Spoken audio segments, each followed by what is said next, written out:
This story is titled, "My Cousin Stole My Son's Surgery Money. He'll be fine. Kids heal fast," she smiled, booking a trip to Europe. But 5 days later, she regretted it. Hey everyone! Before we jump into today's video, I need your help. We've noticed the channel is losing some traction, and subscribing is one of the best ways you can support us. It's quick, free, and it helps us keep bringing you awesome content. Your support means the world. Let's keep this channel growing together. Thanks so much. Now, let's start the video. Hey Reddit, never thought I'd be posting here about family drama, but I'm at my breaking point and need to vent. Typing this out at 2 a.m. because my life has turned into a complete show. So, a bit about me. I'm Sarah, 34 female, single mom to my awesome kid Ethan, who's 7. He was born with this heart defect that needs surgery to fix.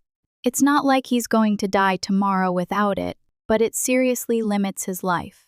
Gets winded going upstairs, can't play with other kids without getting all blue in the face, has to sit out during PE and stuff. The surgery would basically give him a normal childhood, let him run around without getting dizzy or tired. After 5 minutes, basic kid stuff that most parents don't even think about. I've been busting my ass as a nurse for the past 2 years, working double shifts to save up for this surgery. $188,000. Do you have any idea how many bedpans you have to empty to save that kind of money? How many holidays and weekends you miss with your kid? But whatever, I did it. Every extra penny went straight into that account. Some backstory, I got divorced 3 years ago when I was 7 months pregnant. Found texts on my husband David's phone that made it pretty damn clear he was screwing around. He didn't even try to deny it, just shrugged and said, "It happens." Wouldn't tell me who she was, just that it was someone I knew and that it was complicated. Real stand-up guy.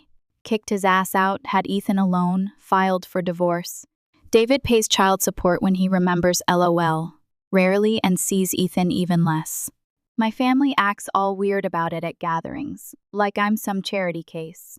Poor Sarah couldn't keep her man happy. Meanwhile, whoever he cheated with got to keep her reputation intact, while I'm the sad, divorced mom. My sister Emily is the golden child of the family. Always has been. She got the college fund. I got life experience. Her wedding cost more than my car. She's a pediatrician, married to Ryan, finance bro, with the perfect house in the perfect neighborhood with their perfect kids. Our parents think she shits rainbows. Anyway, my cousin Chloe moved in with Emily about 6 months ago after some bad breakup.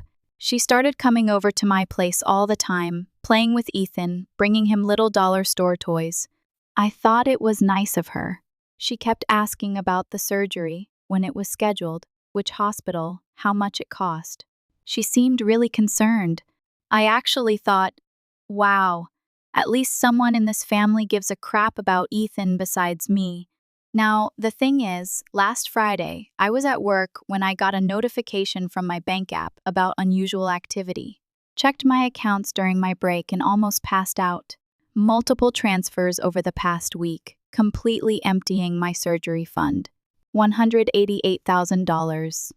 Gone. My hands were shaking so bad I spilled coffee all over my scrubs. I called the bank right away, desperately hoping for some mistake, a glitch, an error, anything that wasn't what I feared. But the rep on the phone shut that hope down fast. The transfers had come from my home IP address. From my own laptop to the bank, it all looked legit. My hands clenched into fists. I knew I didn't make those transfers. I'm paranoid about my passwords, never write them down, never save them, never share them. But if it wasn't a hack, then I swallowed hard. Had I somehow messed up? I was exhausted all the time, working double shifts, running on fumes. Had I accidentally transferred money, paid something twice? I fumbled to check my transaction history, my fingers shaking so badly I kept mistyping my password. I scrolled through the list, checking and rechecking. No mistakes, no accidental transfers, just multiple withdrawals. Small at first, then bigger, until the final one that left my account empty. Someone had done this on purpose. My stomach twisted as I forced myself to think, who even knew about the surgery fund? It had to be someone who knew how much was in there, someone who had access to my house. I rubbed my forehead, my brain racing through possibilities.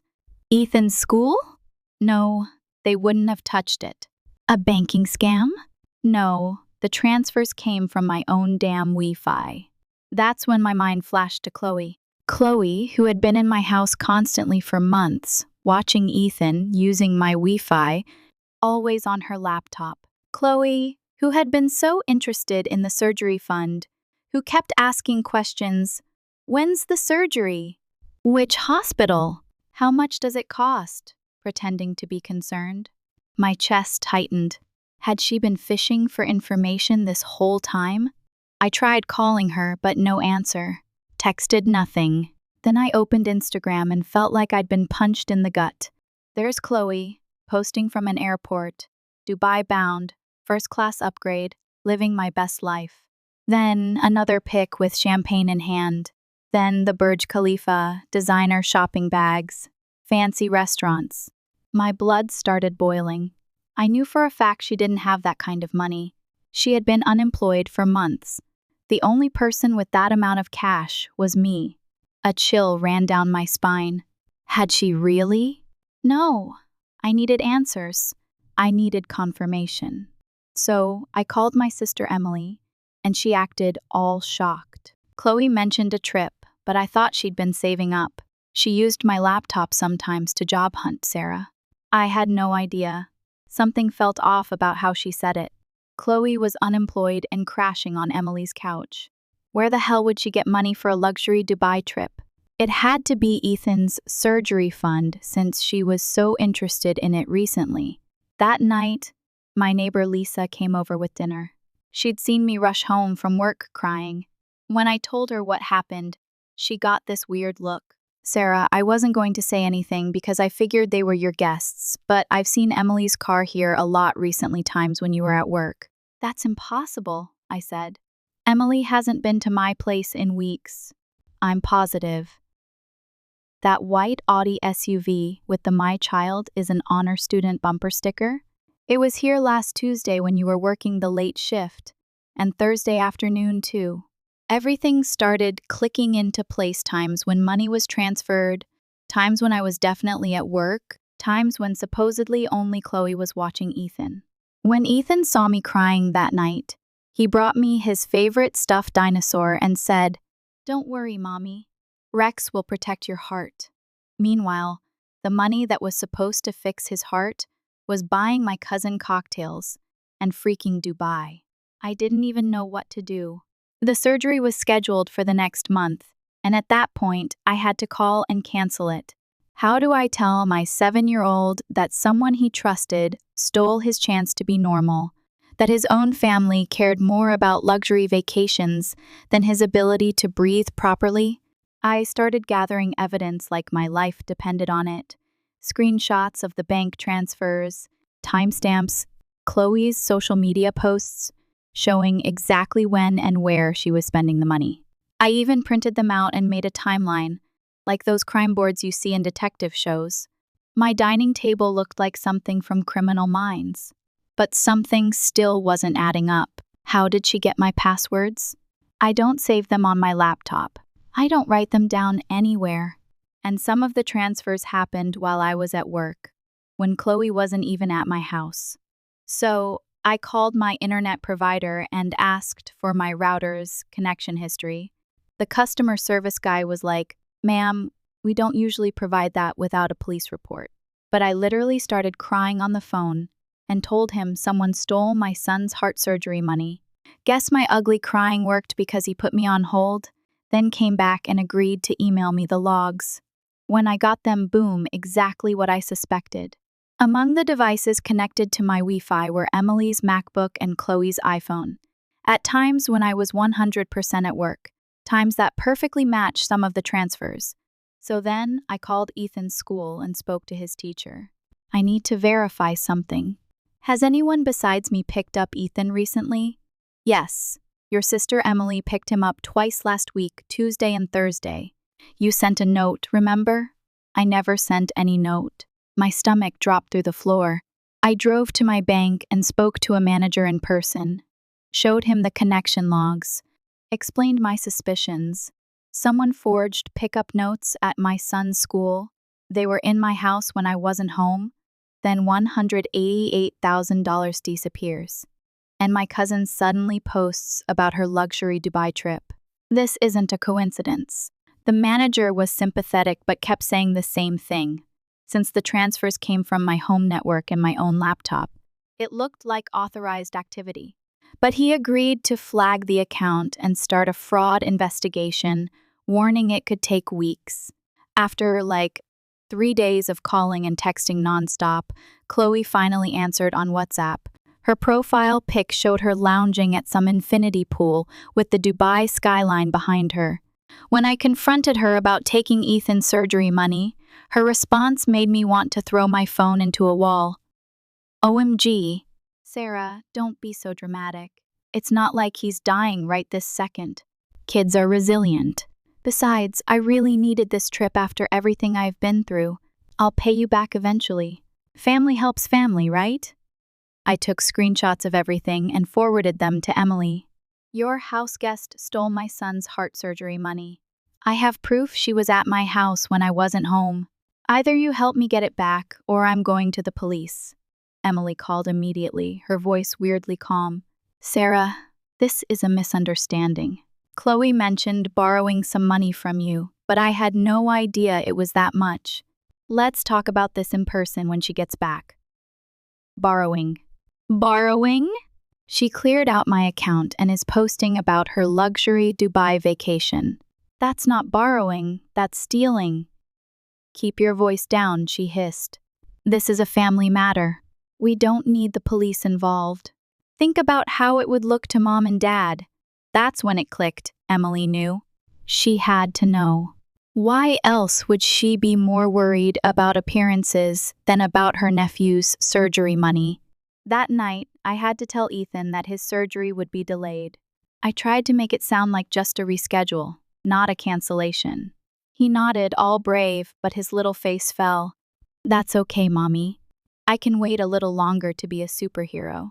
Then he showed me this keychain of the Burj Khalifa that Chloe had given him before she left. Look, cousin Chloe is there now. I had to go to the bathroom so he wouldn't see me throw up. The next morning, I called the detective handling financial crimes and made an appointment. Then I called Ethan's cardiologist to cancel his pre-op appointment. As I hung up, my phone pinged with a new Instagram notification. Chloe posted a selfie from a yacht with the caption, "Some people save for a rainy day. I'd rather be where it never rains." That's when I decided to go nuclear. No more family loyalty. This was about Ethan now. I started digging into why Emily would help Chloe steal from me. It made no sense. Emily and I aren't close, but she loves Ethan at least. I thought she did. Why would she help someone steal his surgery money? The detective I met with was actually super understanding. She took one look at Ethan's medical reports and Chloe's social media posts and said, "This is pretty clear-cut." They filed the report and said they'd investigate, but warned me that because Chloe was out of the country, things might move slowly. Then the family drama exploded. Somehow, Emily had already gotten to our parents, spinning some story about how I'd promised to help Chloe restart her life, and now I was going back on my word. My mom called, her voice all tight with disappointment, not at Emily or Chloe, but at me. "Why are you making such a fuss?" Chloe said you offered to help her. "She's family, Sarah." "Ethan is family too, Mom. That money was for his heart surgery." Well, she hesitated. "Emily mentioned you've been making some questionable financial decisions lately. Are you sure you're not just looking for someone to blame?" There it was. The golden child's word against mine, and I was already guilty in their eyes. Story of my life. But this wasn't about me anymore. This was about Ethan. If they weren't going to believe me outright, I'd just have to make sure the truth was so undeniable that even Emily couldn't weasel her way out of it. So, I decided to play detective and figure out why Emily would help Chloe steal from me. I spent a night going through old emails and stuff on my laptop, looking for clues. That's when I found something weird, an email confirmation for a hotel booking from back when I was still with David. It was forwarded from his email to mine, but I had zero memory of this. The date caught my eye. It was exactly 1 week before I caught him cheating, when I was 7 months pregnant. I called the hotel on a hunch. "Hi, I'm trying to confirm an old reservation. It would have been under David or Sarah Carter." After some back and forth, the clerk confirmed, "Yes, Mr. Carter stayed with us for 2 nights. Would you like the full folio, please?" It looks like there were room service charges for 2 people, breakfast, dinner, and several bottles of champagne. Pain. My heart was racing. Was there a name for the second guest? "I'm sorry, we don't keep that information for that long." I thanked her and hung up, mind spinning. Then I remembered something. David had an old iPad he left behind when he moved out. I'd shoved it in a closet, not wanting any reminders of him. I dug it out, charged it up, and found it wasn't password protected. The Photos app was still logged into his iCloud. I scrolled back 3 years, and I swear to God, I almost had a heart attack. There were photos of David and Emily together in a hotel room, kissing. The timestamps matched the hotel stay, all when I was 7 months pregnant with his child. My own sister, had been sleeping with my husband while I was pregnant. Suddenly, everything made sense. The mysterious woman he wouldn't name, the way Emily had been weirdly distant during my pregnancy, how she'd skipped my baby shower claiming she was on call, why she never seemed to want to be in the same room as David after we separated. I sat on my bathroom floor and threw up. Then I cried until I had no tears left. Then I got angry, really, really angry. I called my friend Lisa and asked her to watch Ethan for the night. Then I drove straight to Emily's house, her perfect house in her perfect neighborhood, with her perfect husband who had no idea what kind of woman he'd married. Ryan answered the door, surprised to see me. "Sarah, everything okay? You look. I need to talk to Emily. Now." Emily came to the door, hair perfect, clothes perfect, smile perfect, until she saw my face. "Ryan, can you give us a minute?" she asked, her voice tight. When he left, I held up my phone with the photo of her and David displayed. "Is this why you helped Chloe steal Ethan's surgery money?" "Blackmail!" "She found out about you and David?" The color drained from her face. She grabbed my arm and pulled me outside onto the porch, closing the door behind us. "Keep your voice down," she hissed. "It wasn't like that." "Then what was it like, Emily?" "Screwing my husband while I was pregnant, was that like family helping family?" "It was a mistake," she whispered, tearing up. "A terrible mistake." David was persistent. "I was weak." "It only happened a few times. A few times while I was carrying his child." She was full on crying now. "Chloe found those photos on David's old Facebook messages when she was using my laptop. She threatened to show you, to tell Ryan, to tell everyone." I panicked. "So you helped her steal from my son instead? Your own nephew?" She promised she'd only take a little, just enough for a vacation to clear her head. She said she'd pay it all back before you even noticed. "I swear, Sarah, I didn't know she'd take everything." I laughed, but it came out more like a sob. "And you believed her? The unemployed cousin crashing on your couch who suddenly needed a luxury Dubai vacation?" Emily wiped her tears, trying to look composed. "Please, Sarah, if this gets out, it will destroy my marriage, my career, everything. You should have thought about that before you slept with my husband, before you helped steal my son's surgery money." Emily opened her mouth like she wanted to argue, to spin some excuse, but nothing came out. She just stood there, defeated, tears streaking her perfectly made-up face. I shook my head, feeling nothing but exhaustion. "I'm done, Emily. Done covering for you. Done being the one who loses so you can keep your perfect life." I turned and walked away before she could respond, slamming the door behind me. The next morning, my phone blew up with texts from her. "I've been trying to reach Chloe. She's not answering. Please give me more time. I'll take out a loan if I have to, Sarah. Please talk to me." I ignored them all, done with the talking, done with the excuses, done being the family doormat. I just focused on documenting everything for the police: bank statements, router logs, forged school pickup notes, social media posts, and the photos of Emily and David because they showed motive. Meanwhile, Chloe kept posting from Dubai, completely clueless about the storm waiting for her back home: designer shopping bags, spa treatments, yacht cruises.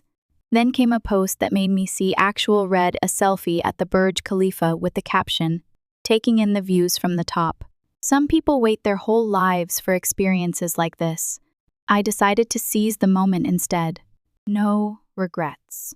While my son had to sit on the sidelines watching his friends play the game he'd been dreaming of joining, while I had to look him in the eyes and cancel the surgery that was supposed to change his life, while I swallowed my pride and picked up even more shifts, knowing that every extra hour meant missing another bedtime story, another moment I'd never get back. I wasn't going to let them get away with it.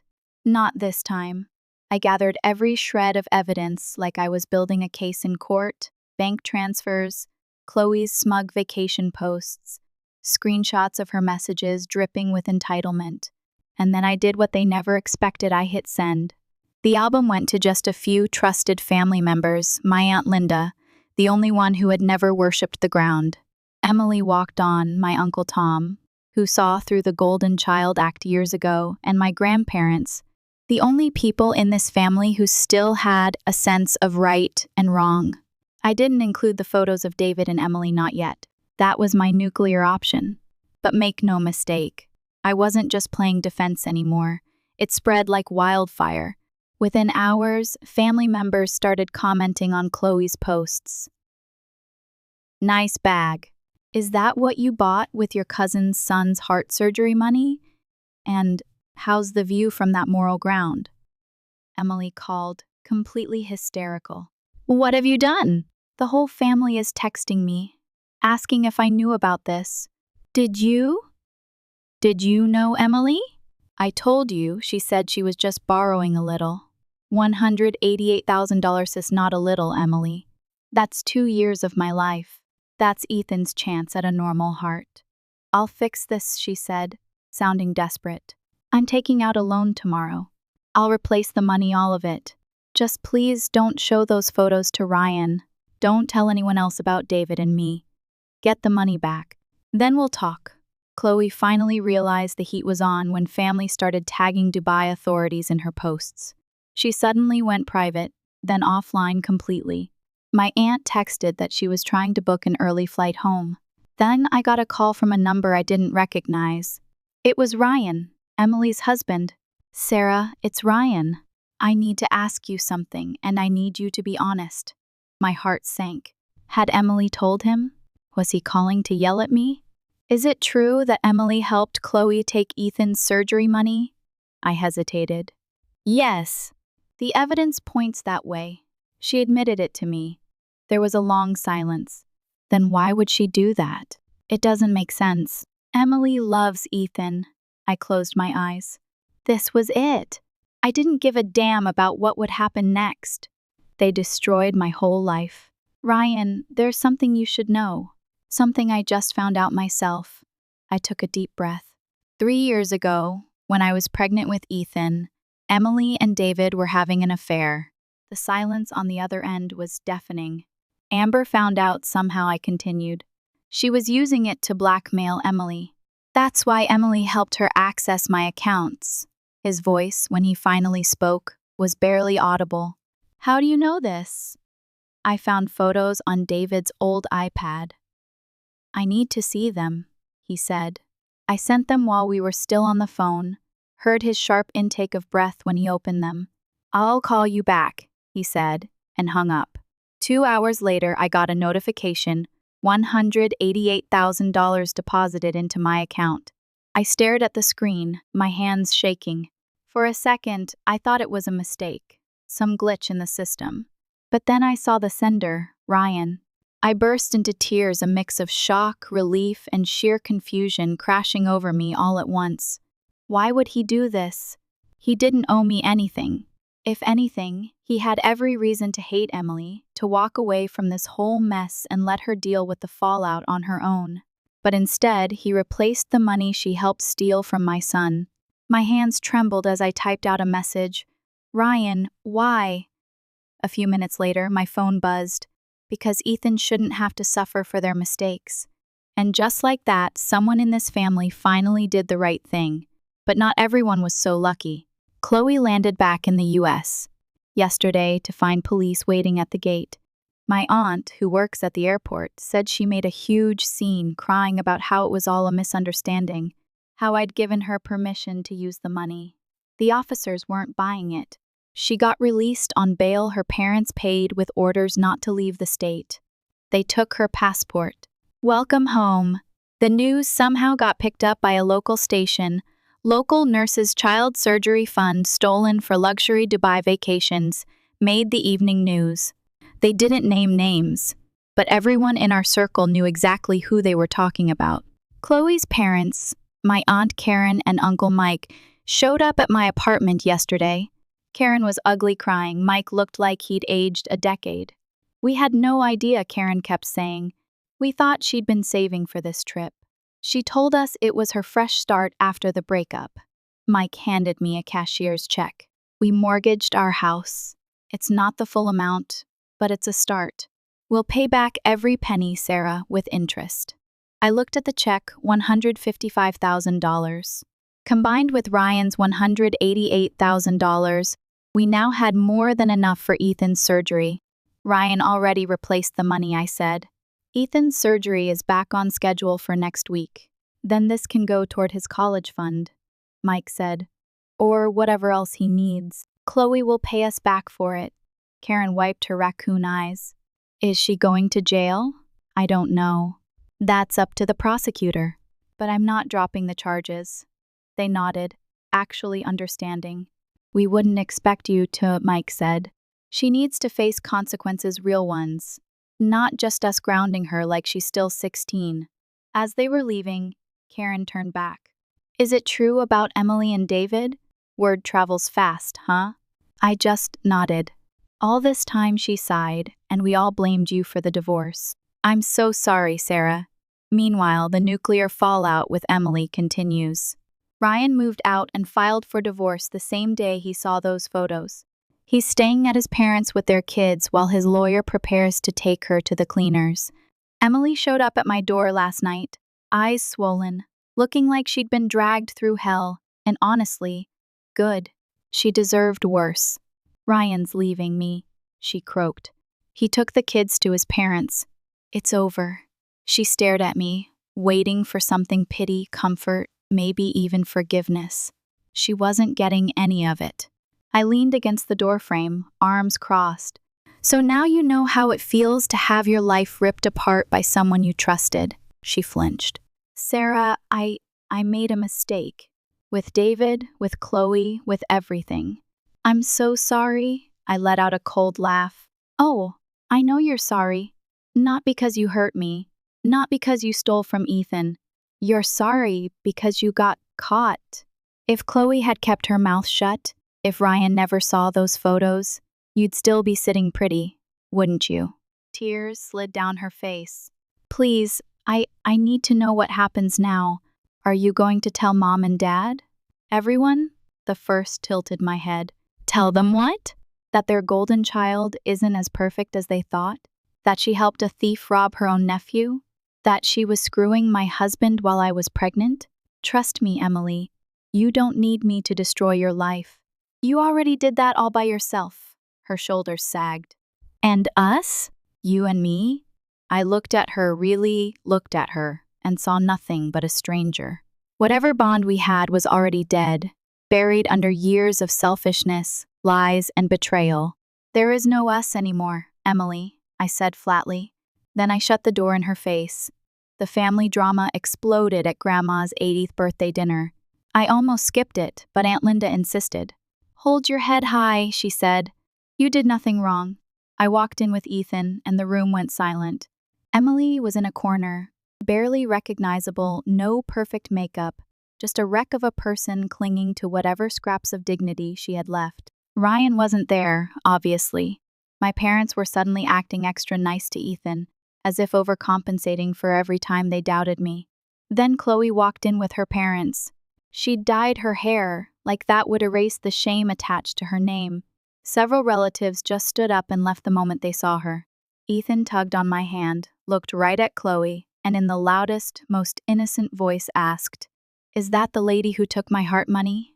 The room went dead silent. Chloe burst into tears and ran out. Several people actually slow clapped as she left. Emily slipped out after her, but not before my dad, who's barely said 2 sentences to me since this all started, stood up and said, "Don't bother coming back tonight, Emily." I never heard him speak to her like that in my entire life. Grandma patted the seat next to her, pointedly leaving Emily's usual spot empty. As I sat down, Grandma took Ethan's hand and mine and said, loud enough for everyone to hear, "Family doesn't steal from family. Anyone who thinks otherwise isn't welcome at my table." Several relatives nodded in agreement. My mom was crying quietly in the corner. After dinner, my parents pulled me aside. My dad's eyes were red. "Sarah, we failed you. We always believed Emily because it was easier. We were wrong, so wrong." He could barely look at me. Mom just hugged me and whispered, "I'm so sorry," over and over. Too little, too late, maybe. But it felt like something had finally broken through, like they were seeing me, really seeing me, for the first time in years. When Ethan and I got home, I tucked him into bed, and he asked, "Is everyone mad at Aunt Emily and Cousin Chloe because they took my heart money?" "Yes, buddy," I said. He thought about this for a second. They must be really sad people to do something so mean. Out of the mouths of babes, right? This 7-year-old with a broken heart has more emotional intelligence than both of them combined. Ethan's surgery is scheduled for Monday. His little calendar has a big red heart drawn on the date, and he keeps telling everyone his special heart day is coming. I'm terrified but hopeful.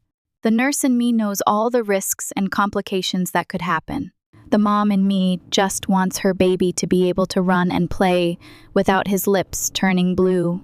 I'll update after the surgery. Please send good thoughts, prayers, whatever you believe in, for my little guy. Despite all this drama and betrayal, I keep reminding myself what matters. Ethan is getting his surgery. That's the win here. Everything else is just noise. I'll keep you updated. Edit. For those asking, yes, I'm pressing charges against both of them, and no, I don't feel bad about it anymore. Actions have consequences. Final update. Hey Reddit, sorry it's been a while since I posted.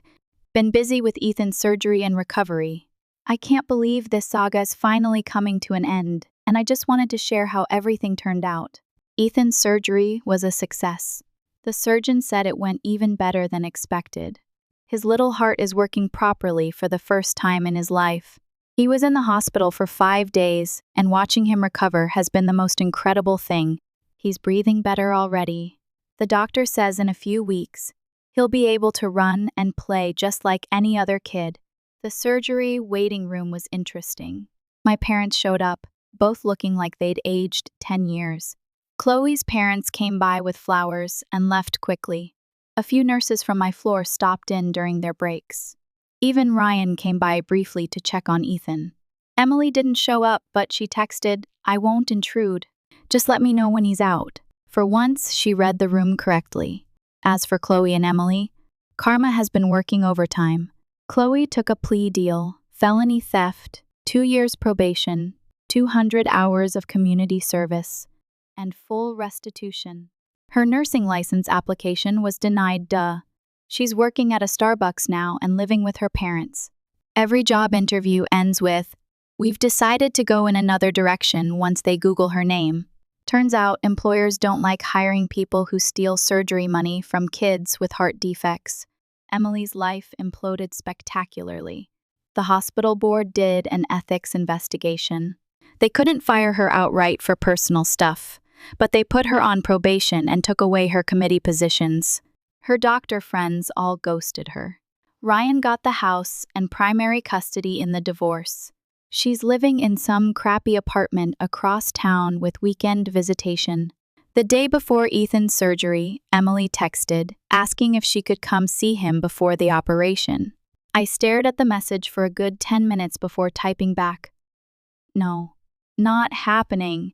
It felt both terrible and amazing to set that boundary. Ethan hadn't asked about her once since the birthday dinner. I wasn't going to let her ease her guilty conscience by playing the concerned aunt now, not after everything. She kept texting, "Please, Sarah, just for 5 minutes.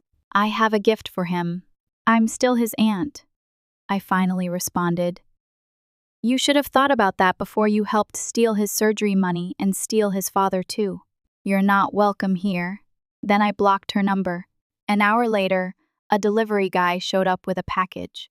Inside was a flash action figure and an envelope addressed to me. I almost threw it all in the trash, but curiosity got the better of me.